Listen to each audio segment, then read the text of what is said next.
the backyard. I said, he didn't clean it up? Nope. I says, God. I says, well, the job that I'm on is going to be over in 3 weeks. I'll be home, make sure he's cleaned up. And the comment is, quote, I can't wait this long. So they send a dumpster out, one of the little short ones that I have to pay for, and somebody to clean the yard up. I get fined $550. I can't just go on his yard and start throwing stuff away. I'd be in court. He'd be saying it's worth $10,000. My hands are tied. I can't do anything. So I'm fined over and over and over again. And I can't do anything about it. While you were gone for 3 weeks, did you arrange for somebody to mow the yard? Was that during the mowing season? Yeah, well, the yard was mowed. It was just a bunch of junk that was piled up in the yard. Since Like I say, I told him over and over again to clean it up. you're his landlord, right? Yeah. Why can you not go on his property if you're his landlord? I can go on the property, but I can't throw his stuff away. Can you turn around and pass the cost on to him? So this is problem. Just add it to his rental? I mean, his dad pays rent. And so, you know, all I can do is evict him, but then the lawyer is, I just had to have one evicted, $619. You know, how did I gain on it? You know what I mean? Does your contract allow for you to go in there and pick up his, I can't throw his stuff away. I mean, I can do inspections on the house, and it says in the contract that your yard has to be mowed and kept free of debris and trash and stuff. But that's just a piece of paper saying it. You know, I can't enforce it. I can't, like I say, if you had something in your yard, I can't just go in your yard and throw it away. You guys can. I can't. My advice to you is the same advice that I give to a whole bunch of folks that call and ask for advice about rental property. And that is, anytime you enter into a agreement or a contract with a renter, that comes with a certain amount of inherent risk. So you should be very, very particular and vet your people very carefully that you choose to rent to, because ultimately the person responsible for that piece of property is not the renter, it's you. Right. And the other thing is that when you get people into your property,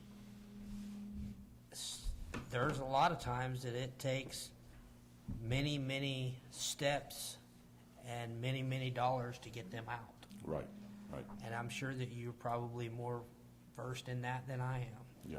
But the thing is that you have to vet your people very carefully, because us as a governing body has to enforce these ordinances across the board, completely across the board. So I don't think that it's just anyone looking for Mr. Smith's property, looking for, it may seem that way, but I assure you there's plenty of other folks that get the same ordinances enforced on them too.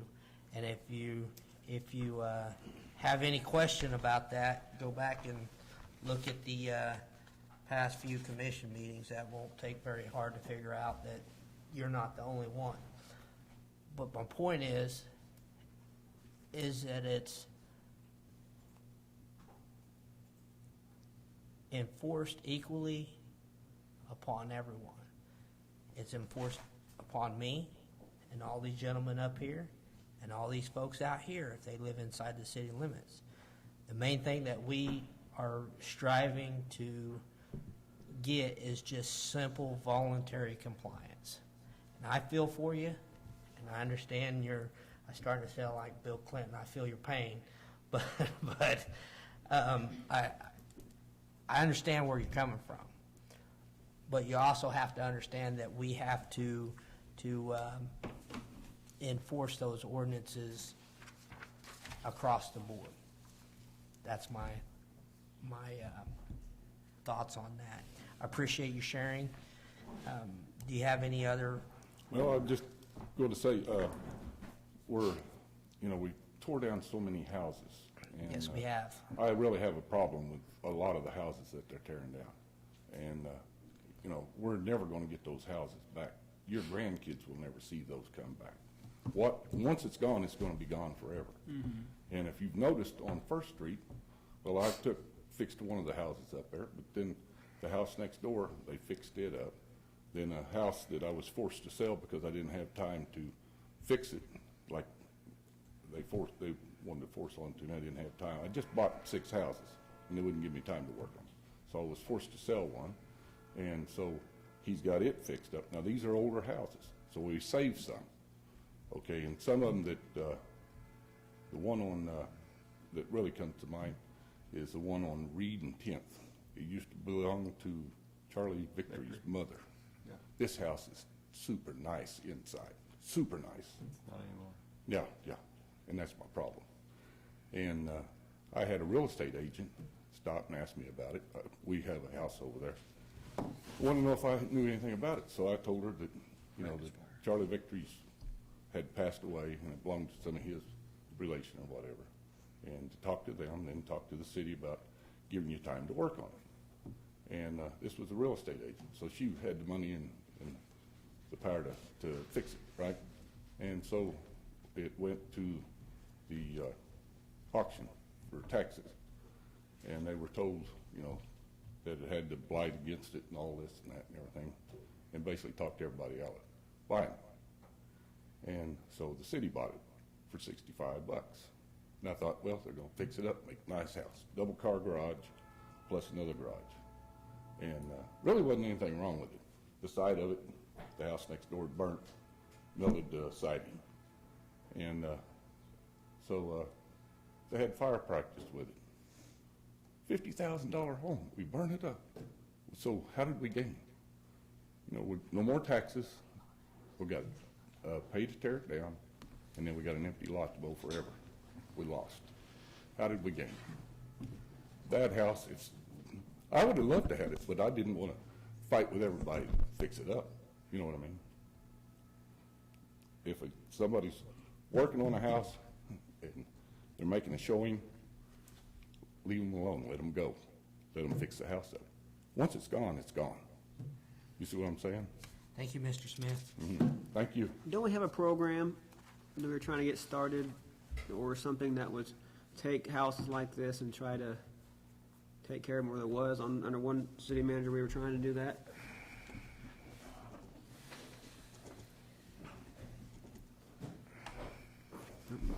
Nobody at once. There was a program that we bought houses, we renovated them, and we put them back on the market. Those are the ones for, what was it, 806 West First. There's one 1109 West First. There's 606 West Fourth and 1202 West Sixth Street, I believe, are the main houses that I dealt with in that program. That house was bought at the tax sale per orders of the former city manager. I don't know how much it was for. After he'd left, we looked at it. You're probably looking at $100,000 in renovation before it's livable. It's all knob and tube. The floors are sagging. The foundation's shot. It wasn't the house next door that burnt. It was that house. So there's quite a bit of fire damage. So it was deemed not worth the city's funds, which we'd be throwing money away. Does that answer your question, Commissioner Caston? I'm going to go out on a limb here and make an assumption that if there's open lines of communication between code enforcement and these people, there's probably resolution to be had. Is that really the problem? Just a breakdown in communication? Oh, well, this is the first that I've heard Yeah. from him I know this regarding it. specifically, but it seems like in these instances, I can't imagine, you know, if they're being given updates, if code enforcement's, you know, involved in something and they're being provided updates, come up with some kind of schedule. I think they work very hard to work Yeah. with the citizens to accommodate some things.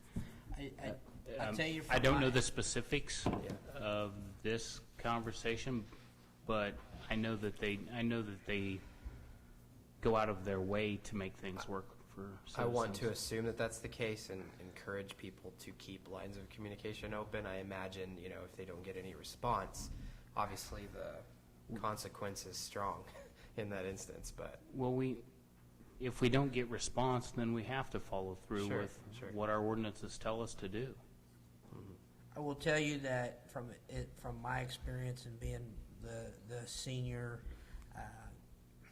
one of two of the senior commissioners on this panel, in the time that I've been here, I've learned a lot more than I ever probably wanted to know about code enforcement and the steps that they have to go through to condemn a property. It is not a process where you go out and slap a notice on the side of the house and then 2 days later they're cramming a dozer through your house. Doesn't happen that way. It is a multi-step, multi-notice, court process, hearing process before anything happens to a residence. The other thing is that it is oftentimes too that these residents are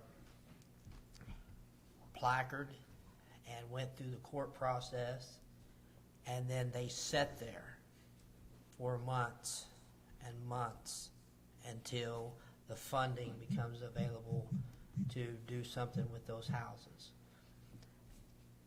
In that time that they have sat there for months and months and months, if someone were to come in and come do whatever they needed to do to bring that house up to code and make it to where it was inhabitable and up to code, I'm pretty for certain that the city would not want to wage the money to go out there and destroy a house that was perfectly up to code. But the thing is, it's been my experience that folks don't do that. That's no more blunt than that. They just don't do it. So if